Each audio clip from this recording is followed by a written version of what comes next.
All right, good afternoon. My name is Christy Pickrell. I am the Director of Marketing and Communications at the Sustainable Purchasing Leadership Council, and it is my pleasure to welcome you all to today's webinar.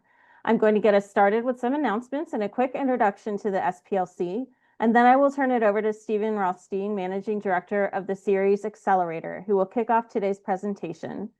Those of you familiar with SPLC's monthly webinars will notice that today's webinar is a little bit different from what we normally do. But with today's shifting landscape and policy implications, SPLC wants to keep our members informed on legislative impacts and will prioritize this type of content for our community going forward. I would like to thank everyone at CERES, our webinar partner, for their hard work in bringing this webinar to you today. Next slide. Please know that today's presentation is being recorded and the recording and slides will be available following the webinar. Throughout the webinar, please type in your questions in the questions panel at the bottom of your Zoom screen, and we will get to as many as we can at the end of the webinar. For those who are not already members or are not familiar with the SPLC, I would like to quickly introduce who we are and what we do. The Sustainable Purchasing Leadership Council, or SPLC, leads a global community of purchasers, suppliers, advocates, and experts dedicated to building a sustainable world through the power of procurement. Next slide. We are a membership-based nonprofit, and we now have over 180 organizational members holding over $800 billion in combined purchasing power. The SPLC membership is a cross-sector, multi-stakeholder community of sustainability and procurement experts. Our goal is to work together to simplify and standardize programs and resources that guide, measure, and collectively shift institutional purchasing towards truly sustainable global supply chains, and thus a sustainable world. Next slide. This next slide highlights some of the benefits that membership in SPLC provides. These include free access to the SPLC Navigator, customized sustainable procurement development coaching, and the SPLC online member community, where you can access guidance and best practices, other research, data and insights, and discuss and share information with others in the field. And finally, I'd like to introduce today's moderator, Stephen Rothstein, the founding manager of the CERES Accelerator for Sustainable Capital Markets. Stephen, thank you again for the work you and your team have done to bring us today's webinar. And I will now turn it over to you to begin the presentation. Thank you, Christy, and thank you to Mark and everyone there. We value the relationship with SPLC and the important work you're doing. You and your members are really at the front edge of such important issues. And look forward to not just today's webinar, but other ways we can work together. Thank you again. Stephen Rothstein, again, from CERES. CERES is a nonprofit advocacy group. We focus on trying to make the world cleaner and more just. We work with some of the largest investors. Our investor network, for example, is a few hundred institutional investors, about $40 trillion of assets under management. And they fundamentally believe that if the companies that they invest in, if they think about climate risk and resiliency, risks and opportunities, they'll be better off. They'll make more money. They're more sustainable. In the United States, just for example, the average person working is going to retire in 26 years. So just imagine what the world's going to be like 26 years from now. And if you're not thinking about climate risks, not thinking about opportunities, you're not going to make as much money. Never mind what's good for the planet and everything else. So today we're going to talk about climate information and climate transition plans. Fundamentally, there's an old axiom that says you can't manage what you can't measure. And the two underlying pillars to that is having good information. And then once you have that information, figure out where do you want to go, how do you go from here to 2030, 2040, 2050? Next slide, please. The accelerator is really focusing on the financial markets, and there's a lot of stuff on the website. Happy to share more there. Next slide, please. If you were to look in the dictionary for distinguished speakers, you'd see our folks today, myself excluded. After me will be Catherine Atkin. Catherine is Director of Carbon Accountable and is a real leader in legislative work and so many other things, and is the author of a bill she's going to talk about in just a minute. And then we're going to go north to Canada, where Helen is there, And Helen is with the Canadian Climate Law Institute as senior policy researcher and really give us a good sense of what's happening in our neighbor to the north, for those of you in the United States.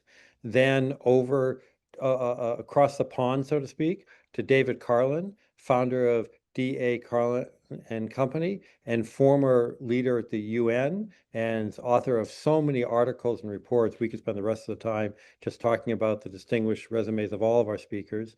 And then last but not least at all, Felix Preston. Felix is the Director of Research and Programs at Climate Arc. And he's going to talk about that and their exciting tool, Transition Arc. Next slide, please. So this is kind of walks through the agenda, and we'll keep going. Next slide, please. So there is an international wave of climate disclosure. Despite what's happening in the US, it is clear that companies, regulators, investors are all saying they want good information. Now imagine if someone had said, I want my retirement to be based on somebody who wants less information about inflation or less information about pandemic or crypto or cyber. You'd say, I don't want that fund manager. But in fact, there's some in the US who said they want less information on climate. We believe this is about materiality, not morality. And that's being played out around the world. So in fact, around the world, and again, our speaker is going to go into some more detail. There are 35 countries that are in various stages of approving climate disclosure requirements, and there are some on transition.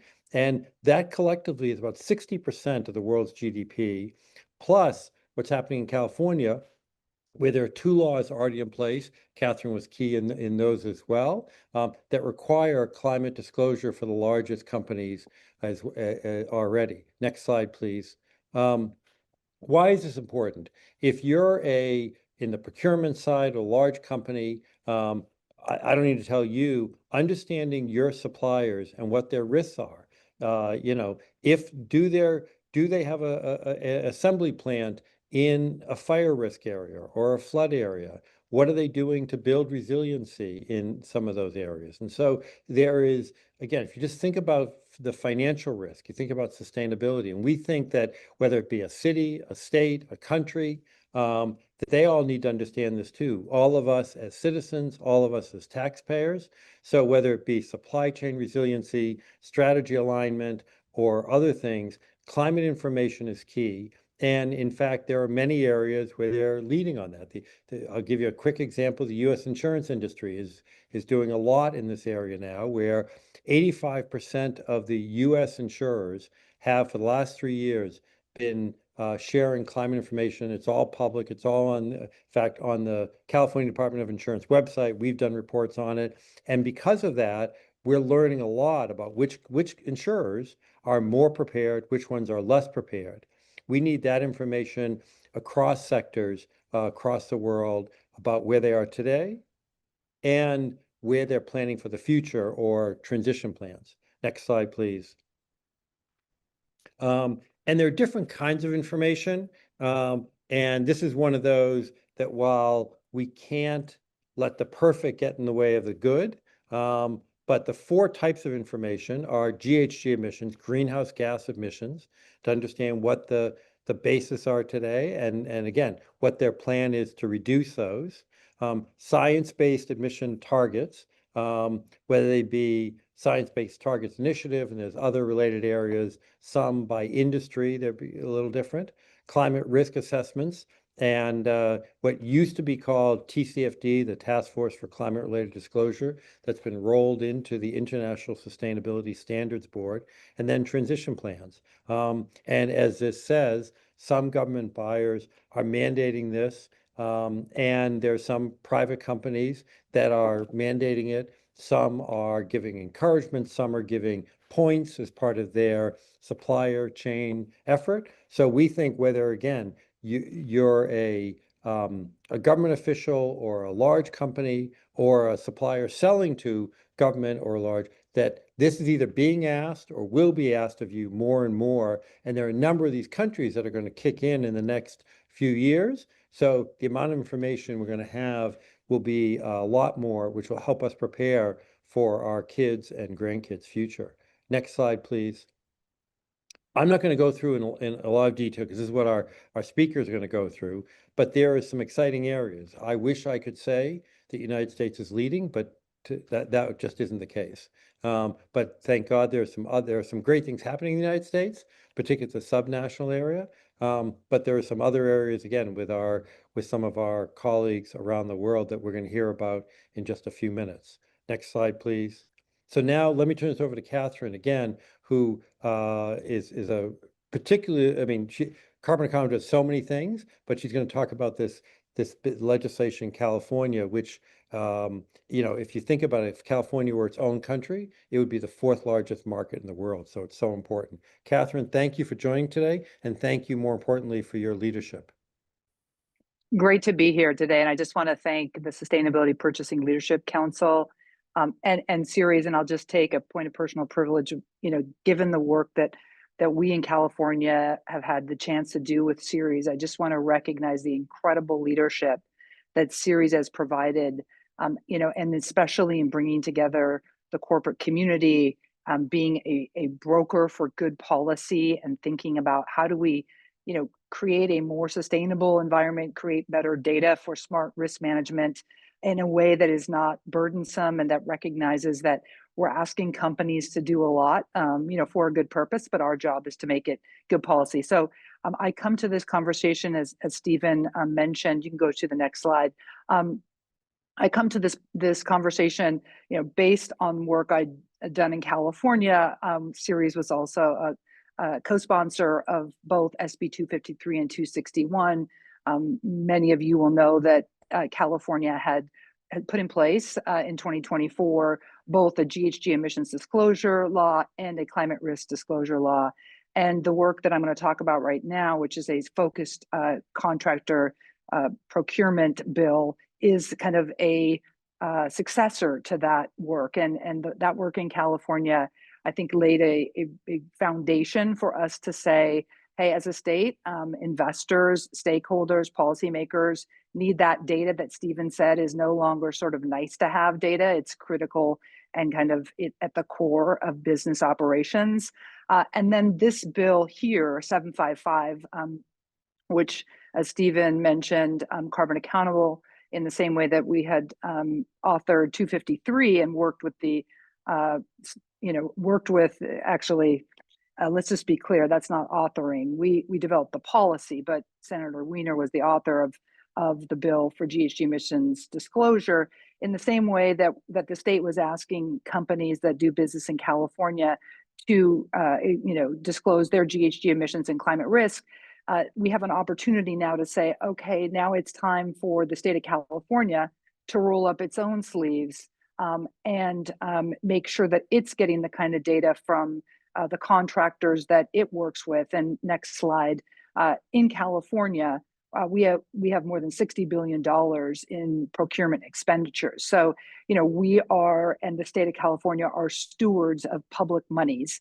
And we know that in California, like so many other states, but we are, been hit with the ravages of climate change. So after the work on these disclosure bills, kind of next step is for the government to get more visibility into its own supply chain. And I want to also recognize the great research that the Governance and Accountability Institute did recently. It came out maybe 2 or 3 months ago, looking at California's largest suppliers. And I think what we're seeing here is that these supply chain policies with regards to government also pick up a different group of corporates and of businesses. As you can see here, that unlike when we look at GHG emissions for the largest companies in the United States, only 25% of the state's largest suppliers disclose their scopes 1 and 2. And you can see 18 for scope 3, and only 17% were doing climate risk assessments in line with TCFD, much less ISSB. So we see that we have some work to do in our own backyard. So had a chance to work with Catherine Blakespeare from San Diego on a bill. Next slide, SB 755. And I will, upfront say I'm really looking forward to hearing from those other speakers about the UK and Canada and what's happening in Europe, because we're still in the foothills with this bill. So it was introduced this year, passed out of the Senate Environmental Quality Committee, and then was put on what we call the suspense file in Senate Appropriations. You all might not have different words for it or terminology in other states, but this basically means it didn't get off suspense, which means it's not going anywhere for the rest of this year. This is the first of a 2-year bill cycle in California. So, you know, we're hoping that Senator Blakespear will bring this bill back. We recognize with corporate disclosure, it took 3.5 years to get those policies in place and do the hard work to get the policy right.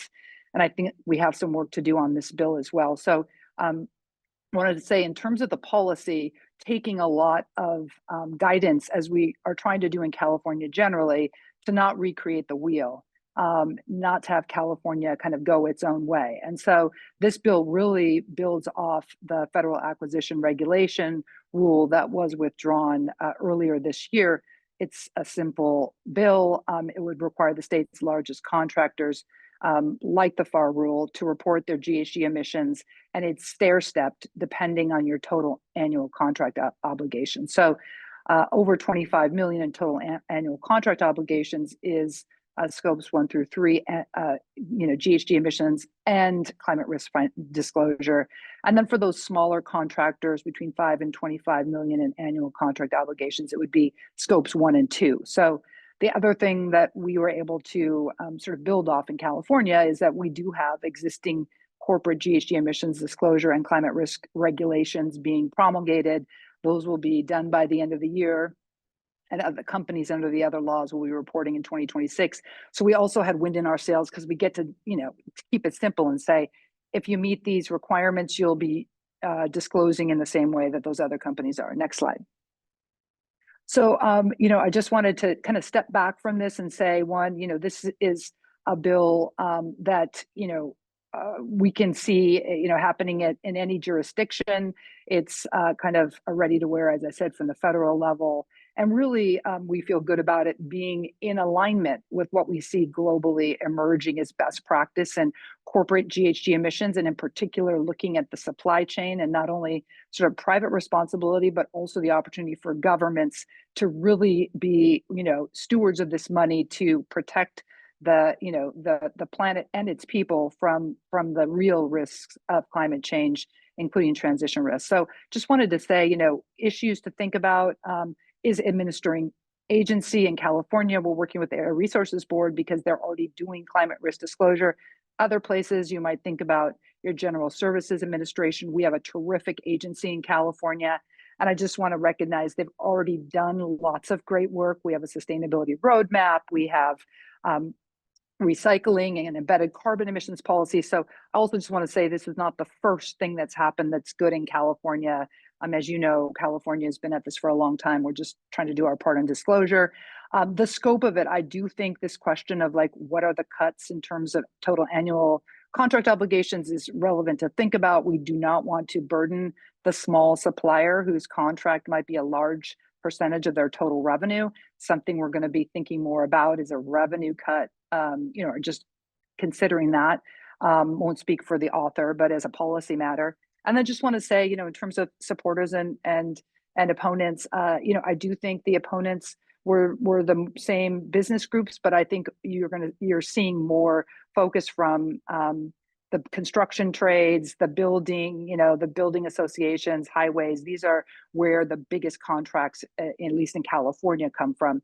The IT and other sectors are really mainly already covered by other disclosure rules, so we didn't see the same kind of, are we sure we want to do this yet, from them.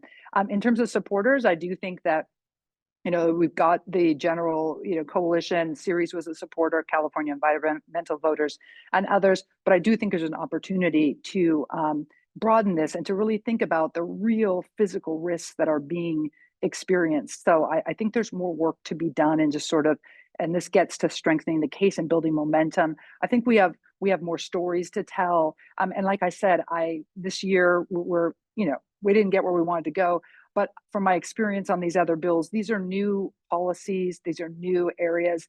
It's a new set of stories to be told. We know that the political, environment is more contentious right now. So questions of affordability are extremely salient. So I am also heartened to see the cost of reporting being reduced with smart technology. So with that, I'll just close out. I'm excited to continue to work on this bill with others, and just would encourage us to have a conversation about how we can do this at subnational levels. Thank you.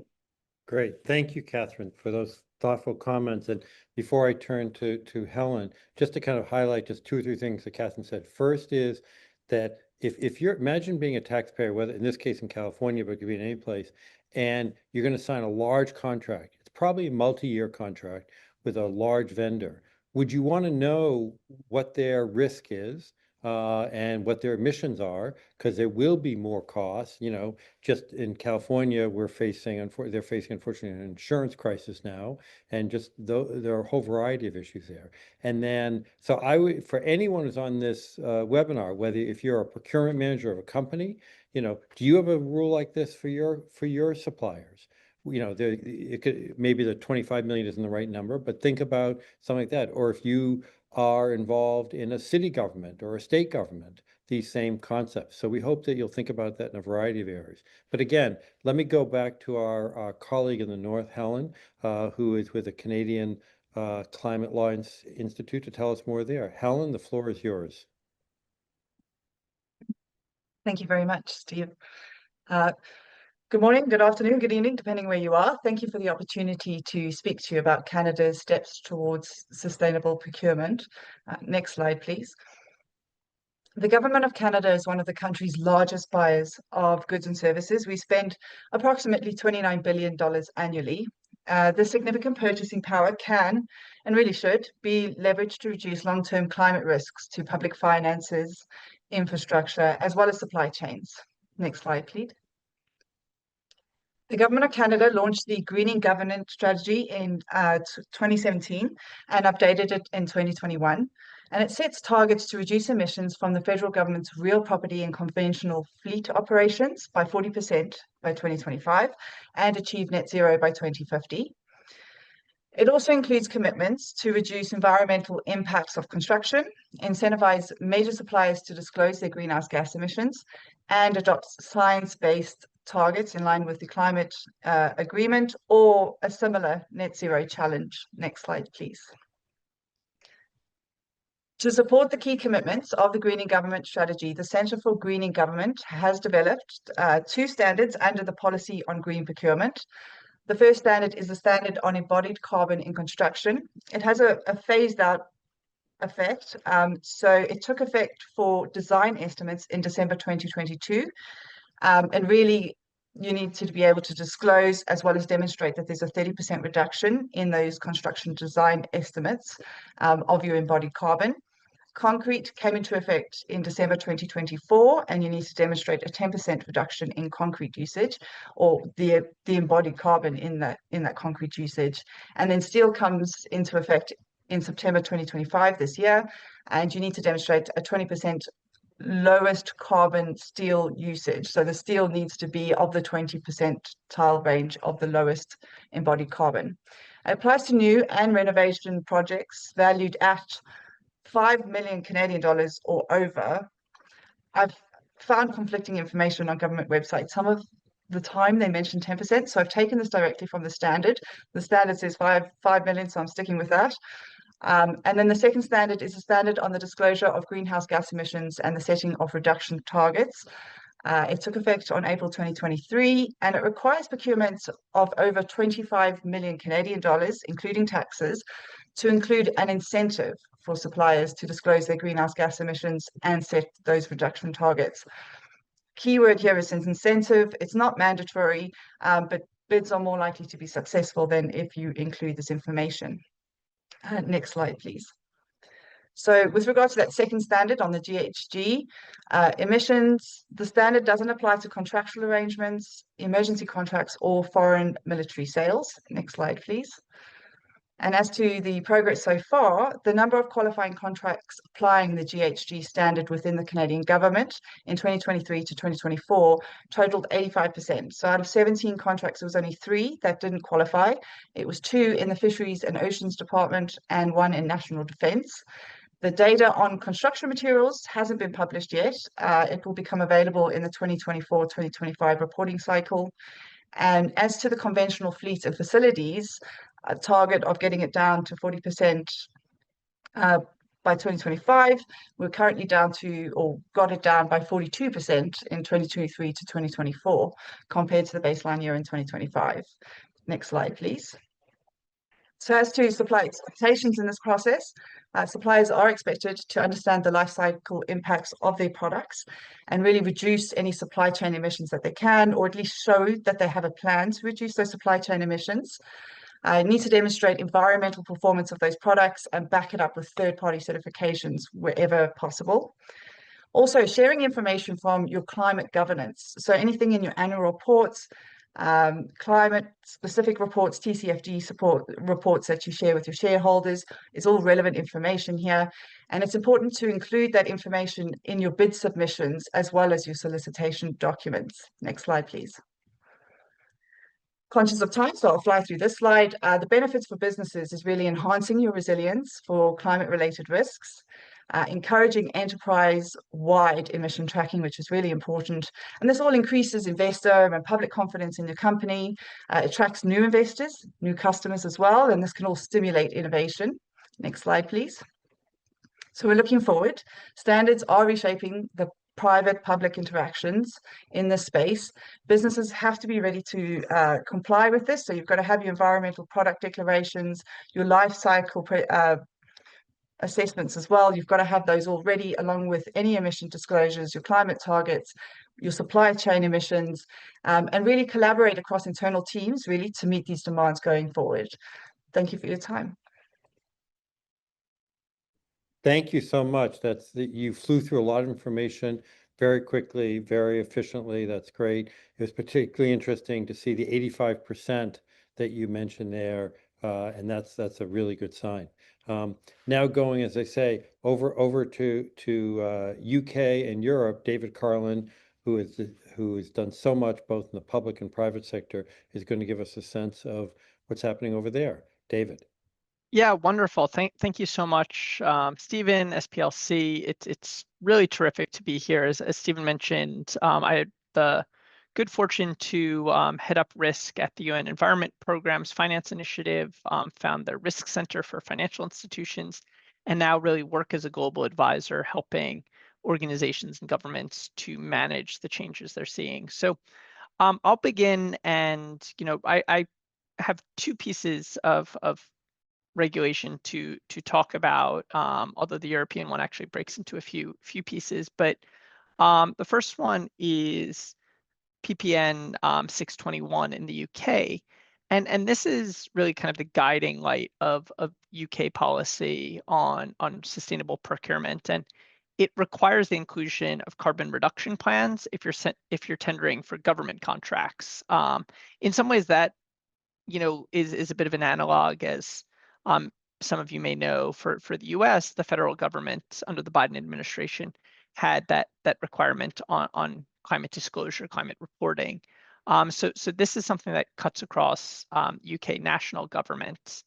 The aim is to really see procurement as a way of supporting the efforts of policymakers in emissions reductions, in getting to that net zero by 2050 goal. In getting into it, that the carbon reduction plan, the pieces that are in there needs to be that commitment to 2050. There's a baseline and expectation that will cover scopes 1 and 2. There will be a subset of scope 3, and that's going to be depending on the activities. So things like transport, waste, these pieces will fit into that. Emissions reduction targets are also expected. Again, this is really about getting big contracts, which means sweeping up some of the big organizations. And what we've seen here in the UK is a number of private sector procurement teams are kind of following this in the effort that they want to stay compliant, whether it's because they have business with the government, so kind of by second degree, or just recognizing that this, similar to the way the government sees it, will aid their efforts at decarbonization as well. And so that's one of the key pieces. This came out actually a few years ago, back in 2021, updates in 2023, and it has, unlike what we've seen quite a lot of in the US, has really weathered the changes in government, and does reflect the coherence and consistency of the nation's net zero policy. When we go over to continental Europe, of course, everyone is talking about the EU taxonomy, talking about the CSRD, talking about the CS-DDD, all of that stuff that's wrapped up in the omnibus. However, at the same time, Europe has a number of important procurement rules that are very much in place, going and need to be followed. The green procurement, the GPP, is one where what you have is a voluntary set of guidance, but complementing that, you have a number of specific requirements to do life cycle assessment, and you have a number of specific requirements depending on the sector. So energy sector, transportation sector, industrials, all have their own net zero requirements on the procurement side. So the GPP is really kind of a integration that ties into the connection of life cycle assessment for not just climate, but broader sustainability concerns, looking at CO2 performance, looking at targets, goals. But in many cases, this is still a voluntary regime. The mandatory piece comes in the form of those industry-specific procurement policies. And in many cases, those will require not just alignment to net zero, but also broader considerations, on the E and the S side. One of the things that I think has been a challenge, and you've seen it caught up in the pushback on the omnibus as well, is the data gathering process. Because this is a broader mandate than just climate, because this is a wider scope, thinking about getting more clarity on the criteria. I think this is a good example where Europe is continuing to refine, because there's bold ambition there. And I think many people, I was just keynoting this Reuters event earlier today, were asking, is Europe stepping back on ambition? And I really don't think it's that. What I do think is there's a major need to clarify where expectations lie and what those mean in practice. And I think in the same way we're seeing that with the CSRD, with GPP, we're kind of seeing a similar thing happen, where there needs to be clearer criteria on what meets it, what doesn't. And so we're very likely seeing Europe rework this, not to be less ambitious, but to be more explicit in what it recommends. Because right now, if you're a company and you're looking for that guidance in Europe, you're going to look at the industry level on procurement rather than at that overarching policy. And so this continues to be discussed, and it will be probably something that does have a role in that further discussion about sustainability reporting, because the data that is necessary for this procurement piece will very likely feed into CSRD reporting, CS-DDD reporting, even into things like the CBAM for companies outside of Europe. So just giving a little bit of a view. And this stuff really matters, because the EU, because of the purchasing power of Brussels, something like over 10% of GDP really is coming from procurement, from these contracts. So because it is a heavily regulated market, because it is a bit of a top-down system, these things do have a real meaningful and material impact on Europe's emissions, to a lesser extent in the UK, but I think still that is a strong lever and strong lever to pull in those regions and those countries' ambitions for decarbonization. So definitely more to talk about here, mindful of time as well. So we'll hand it back and eager to continue our around the world tour. Great. Thank you, David. It's very helpful. And again, just briefly touched on the important work in the UK and the EU and what they're doing. There are many questions that are in the chat. encourage you to put more in. We'll get to them in a minute. But now I'm going to turn it over to Felix. Felix is with Climate Arc, and he's going to give a brief presentation about transition plans. And basically, our belief is that for any problem, first you have to know where you are today, and then where you're going to go in the future. And the where you're going to go in the future are transition plans. So we think fundamentally every large company needs to have a transition plan. And there's a lot of details. We have a lot on our website about what a good transition plan is. We did a report last year that highlighted 45 companies and what they're doing there. But that it's a piece there, but that the tool that Transition Arc has done is really great. So without further ado, Felix, turn it over to you. Thanks so much, Stephen, and thanks to CERES and SPLC for both putting this on and also inviting us into it. It's really fascinating to hear the round the world tour, as David put it, hearing some of the most exciting updates on regulations and policies being rolled out. This is going to be a little bit different.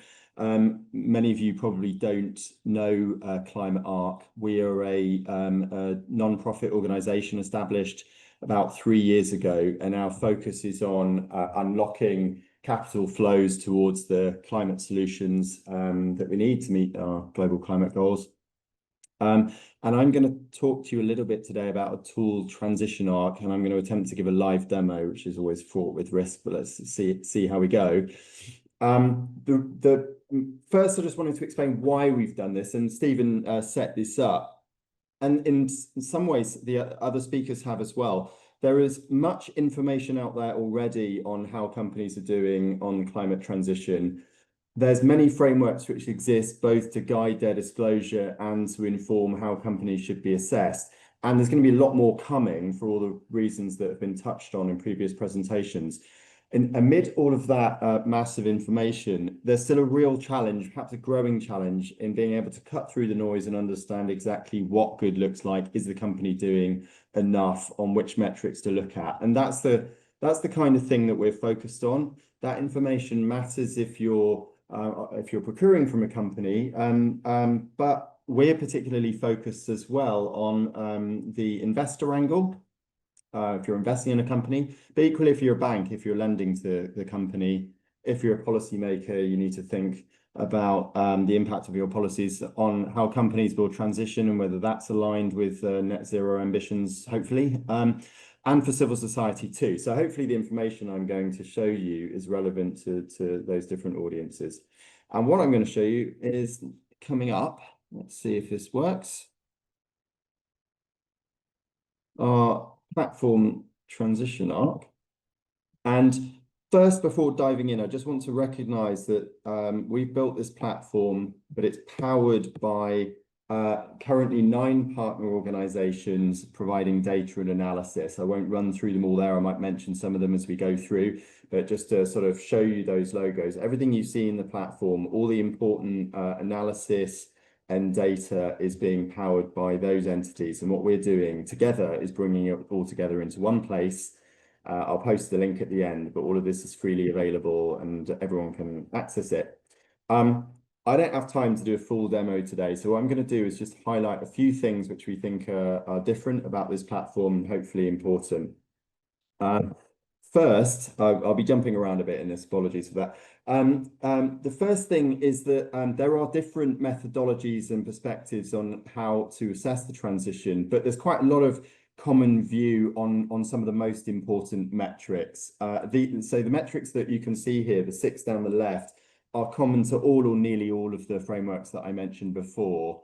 We may add more later, but we see this as a core set of metrics that speaks to those existing frameworks. So hopefully we're putting data and analysis behind existing frameworks rather than coming up with a new one. And the 4 things I want to highlight. So firstly, you can see here, I should say, sorry, the blue line down the right-hand side, that is the judgment call that our partners are making on whether the company is moving fast enough. So you can think of that as the aligned, not aligned threshold.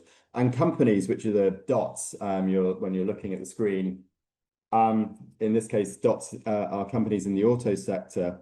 Companies are always being assessed against whether they're moving fast enough according to a methodology which is anchored to science rather than against each other. But at the same time, you can see with quite a high degree of gradation how well they're doing relative to each other. Just to illustrate what I mean about alternative methods, at the moment you're seeing a World Benchmarking Alliance assessment of companies on targets. We also have in the platform analysis of targets from Transition Pathway Initiative. And so just to illustrate, I can switch from one to another methodology. And this is, we think, really important to provide some different perspectives on the transition while still remaining within the same sort of overarching framework. Second thing is that this is just one degree of the flexibility in the platform comes from that switching sources. We can also allow users to do things like switch the relative importance of different metrics, the relative weights, and there's various other kind of important flexibility provided to the end user too. Third thing I wanted to mention, which will be easier if I jump to a company, is just to illustrate that we have a real focus on transparency of underlying information. And so what you can see here is Transition Pathway Initiative's analysis of Ford's targets. You can see the underlying benchmark that's powering that analysis. And this is just one illustration, but we're working with all partners in the platform to gradually reveal more and more of the assumptions and key methodological steps in the calculation, and also underlying sources, as well as associated information like exactly when was the assessment performed.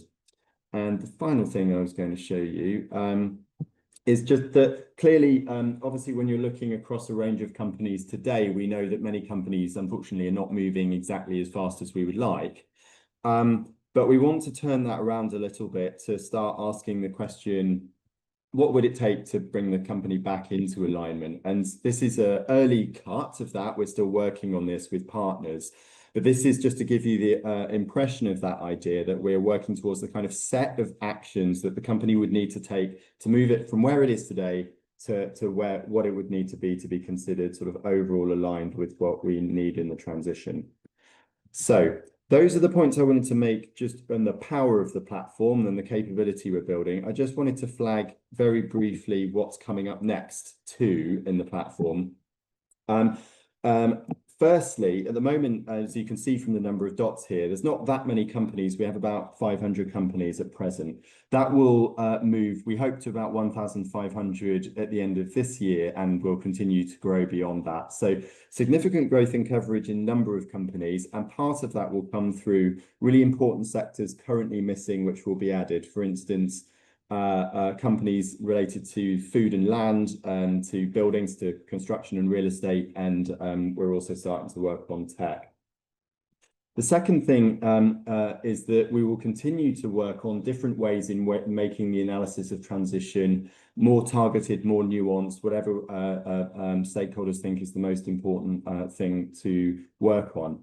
And one thing to flag there is that many of the assessments today are performed assessing companies against a global pathway. We have work underway in different countries to explore what it will take to assess companies in their national context. For instance, you might imagine assessing an Indian steel company against a pathway which makes sense for India. And in that work, we are also working to incorporate what matters most from a policy perspective. How do we make the links between the corporate plans, which are being assessed in our platform, and the national transition context?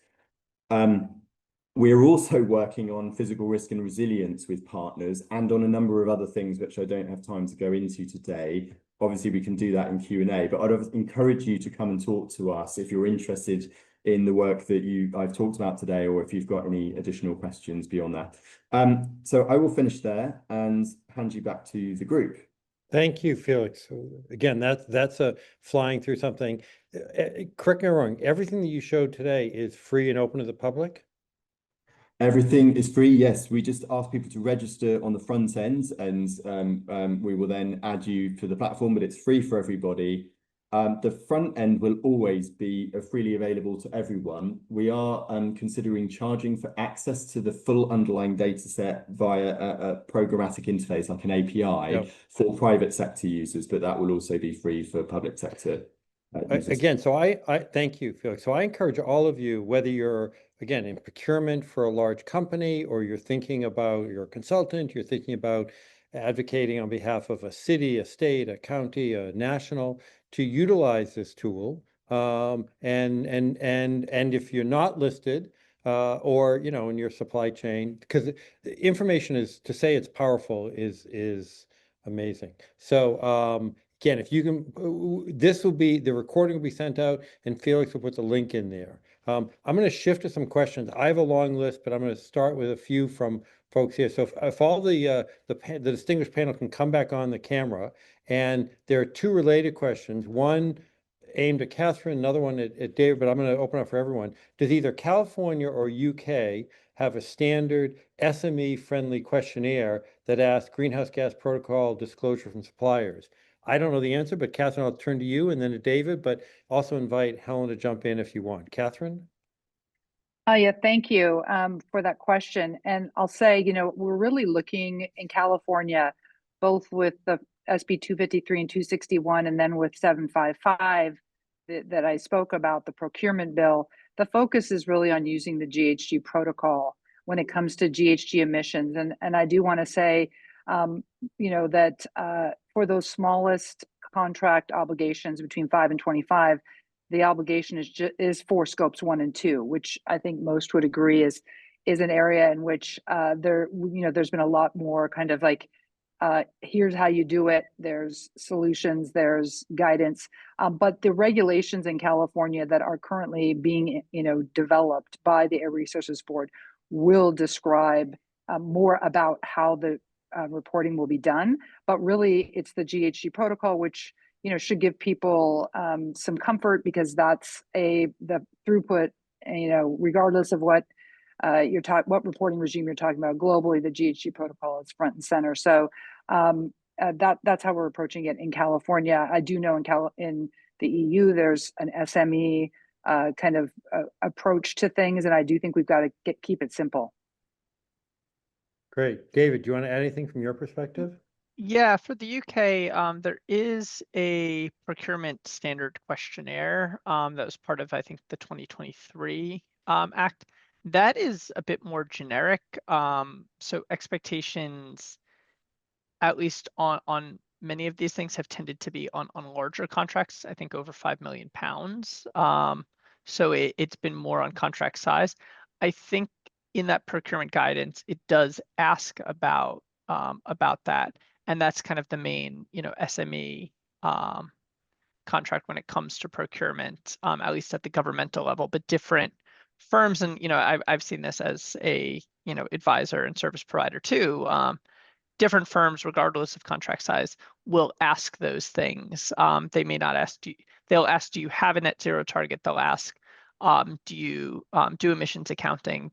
So they'll cover these things, but they won't necessarily require that rigorous plan. And the government itself hasn't been quite as explicit, but I think what we are seeing is a move toward even smaller firms needing to be caught in this kind of push-pull on what to do with SMEs has continued and will continue both in the UK and Europe to be both a politically fraught issue, but also one that's critical for getting the necessary data.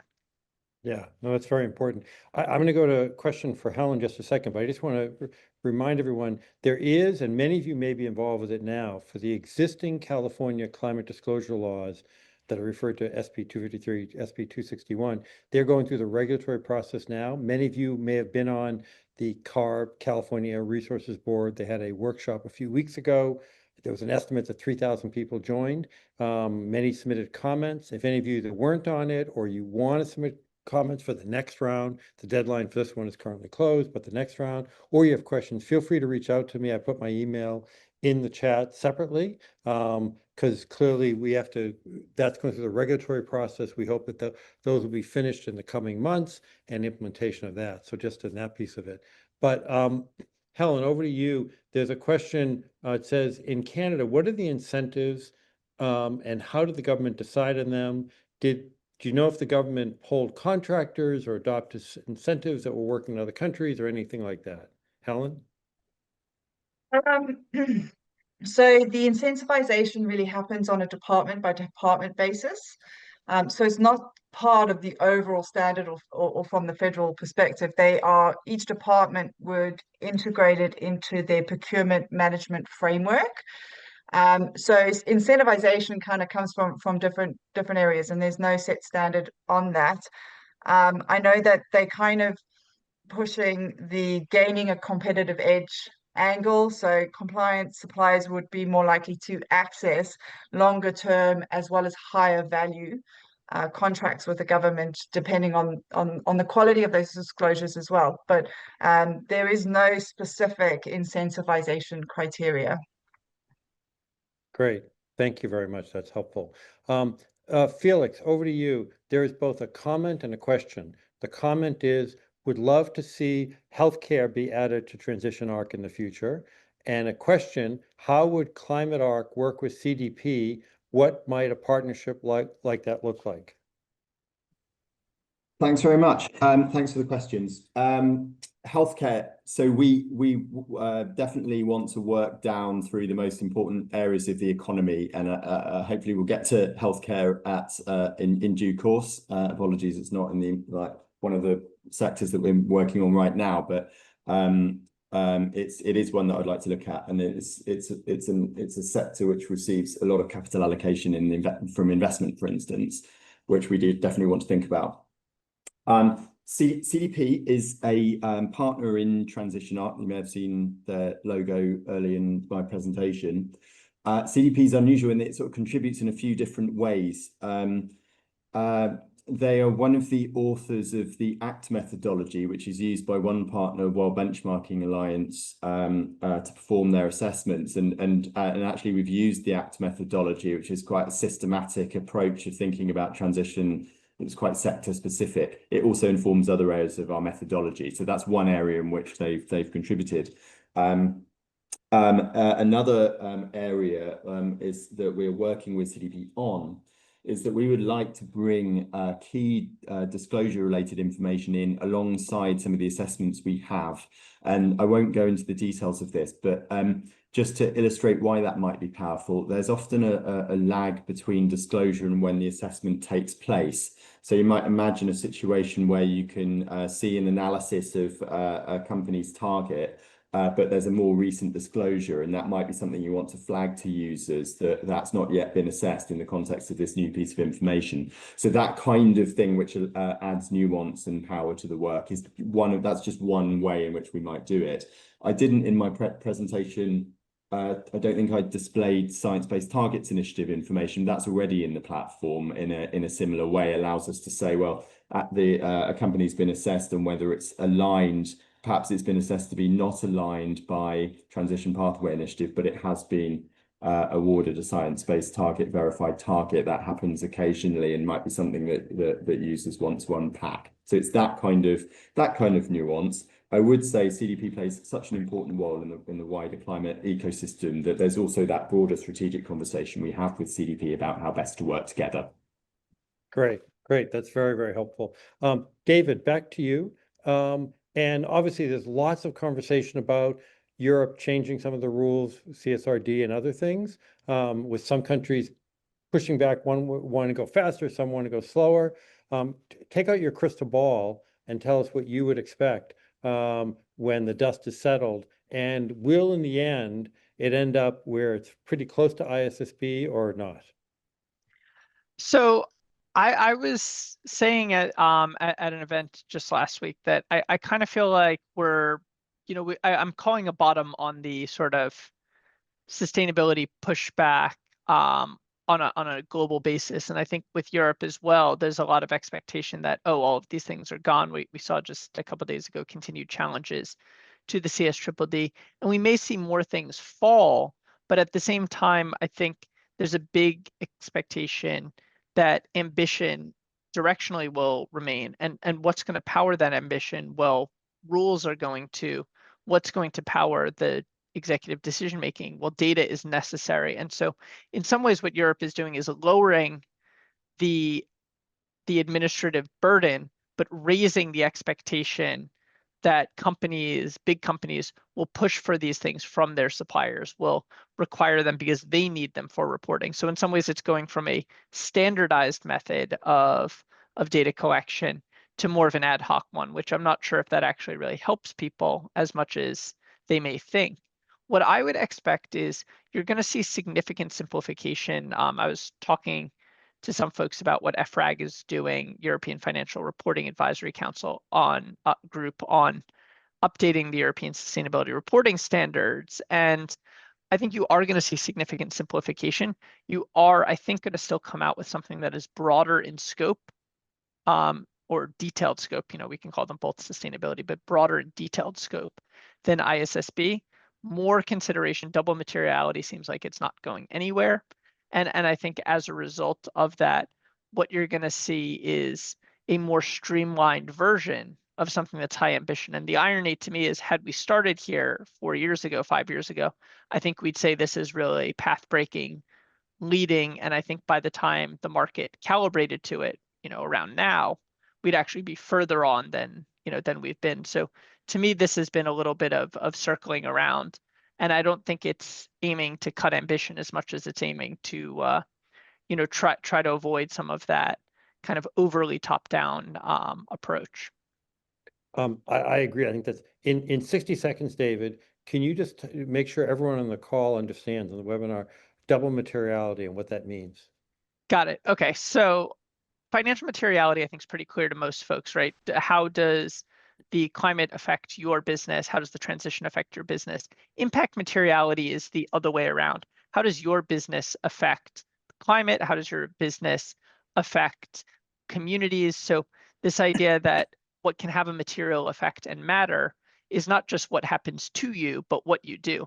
I often have argued that these two actually circle back on each other, because you imagine dumping pollution in a pristine area may face lawsuits, reputational damage. And the more and more we go down this road toward transition, which we clearly are, the more and more both of these things have financial import to the company in question.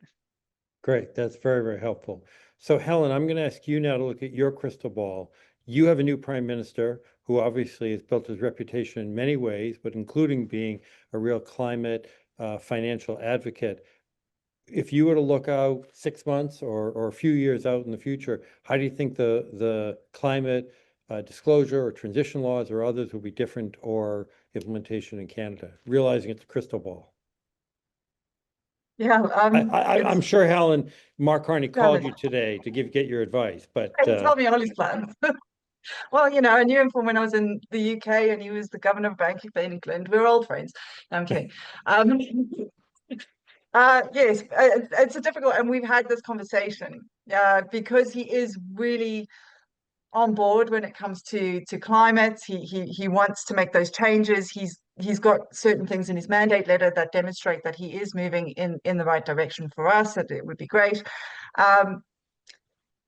It's difficult to say. From securities perspective, we've had a big pause by the CSA on disclosures there, mandatory disclosures for listed companies. So a bit of a disappointment. I'm hoping that a couple of years down the line, I think it will be longer down the line, not 6 months, probably more 18 months to 2 years is when he can start to finally focus on climate initiatives, because we've just got so much else going on, unfortunately, with the US tariffs and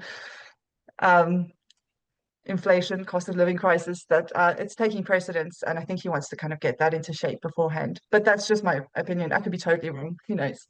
No, I'm sure that's good insight. There's so many more other things, but let me just ask my colleague Monica to put the slides back up. Again, I want to thank this distinguished panel. I also want to thank my colleagues Monica and our colleague John Kostiak and others, Randy and others as part of the team. If you'll all be getting an email, but would love your response. So you can either take a picture of this or wait for the email. We'd love your feedback. What was helpful here and how can we do something better in the future? Next slide, please. There are additional resources. Next slide. I'm not going to go through these now, but a lot of when you get these, if there are lots of hyperlinks and information on there. We also have an initiative called Freedom to Invest. There are certain red states that are trying to develop anti-ESG, taking a step backwards. And this is an initiative that really tries to let the market speak to that. Next slide, please. There's lots of other reports on a variety of issues, from the steel industry to electricity to transportation and other things. All this is free on the website, so feel free to take a look at any of that. Next slide, please. SPLC is a great partner, and this is just one of the many things they're doing. So take a look at these or go to their website. I encourage you. They're all high quality work. And next slide. We have other events too, please, virtual and in-person events. Next slide. Yeah, if you want to sign up for our listserv, let me know. Next slide is just, I think the last slide is just thanks. So if you could, thank you all for coming. Thanks for the speakers. Let's have a virtual round of applause for them. And we'll see you all soon. Thank you and have a great day.